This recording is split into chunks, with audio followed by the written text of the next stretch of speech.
Olha a Macaca, Elvis tocou, ponta direita para Pacheco, o zagueirão caiu, ele rolou para trás, é pintar o primeiro, é só fazer, bateu, Toró, é gol! É gol, é gol, é gol, é gol, é gol, é gol, é gol, é gol, é gol, é gol, é gol, é gol.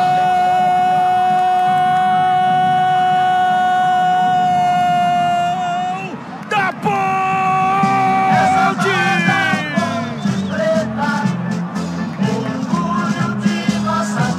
Toró de novo!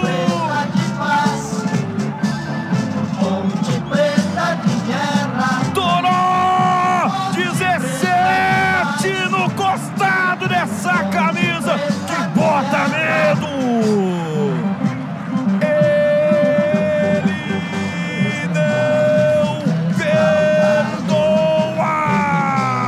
Toró de novo, marca pra Ponte e faz explodir os torcedores da Macaca nos aflitos e em todo o planeta ouvindo a Bandeirantes. 7 gols, ele é fatal, letal, ele é o tal, mas divide um pouco esse golzinho com o Pacheco, porque ele foi garçom sem cobrar 10% e a Ponte cala os aflitos. O que vale é o detalhe com Daí Pepe.